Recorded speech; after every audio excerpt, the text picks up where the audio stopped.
Well, after her brother, mother, and father all passed away from cancer, one Missoula woman was left alone, her immediate family now gone. However, before they left this earth, they paved a path to help others in similar situations. MTN's Lauren Heiser spent the last month getting to know this family story and the incredible legacy they left for others.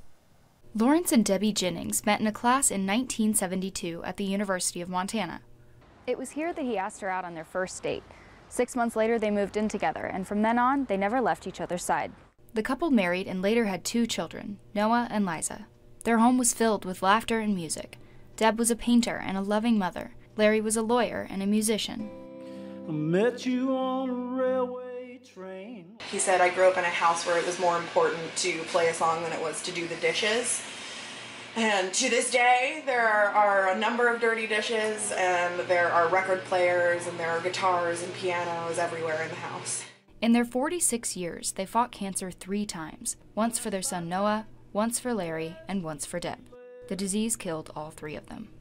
Babe, you're just a gambler in disguise. Noah was diagnosed with brain cancer in 2000. He received treatment on and off for 7 years. Month after month, Deb sat at the kitchen table surrounded by bills. The family paid up to $8,000 a month up front to keep up with Noah's treatments.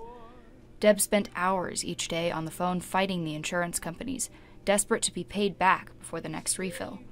It became her full-time job. Charlie Cromwell was one of Noah's best friends and a law student at the University of Montana. In an effort to help his friend's family, he drafted new legal language and proposed it to his professor. The new language would change the law and make it so that patients would only have to pay their copay up front. Drug company lobbyists fought the bill at first until the wording was changed slightly and the rule was worked into a general housekeeping bill. It was then signed by the governor at the time, David Schweitzer. At that point, even the lobbyists had to admit that the new standard made sense. That is but one legacy of the Jennings family. Even in their times of despair and need, they were always incredibly generous with their time. In 2008, Noah stopped treatment. He graduated from the University of Montana in a ceremony for one, and then he died shortly after on November 20th. He was just 26. The bill written in his honor didn't pass until after Noah had died, but it has since helped many people in Montana. Liza's 27th birthday felt like a milestone. It was a birthday her brother never got to celebrate, and she saw it as a new beginning. However, that happiness was short-lived. 1 month after Liza's birthday, her mother was diagnosed with AML, a kind of leukemia. 1 month after that, Larry found out that he had stage 4 metastatic cancer. Liza watched as the disease overtook each of her family members differently. Noah and Debbie's cancer progressed slowly, but Larry's was quick. He was in so much pain. But my dad's doctor said anybody else would have died in August, and that he was living on willpower and love alone, and that was kind of cool. It made him feel really powerful, which was good.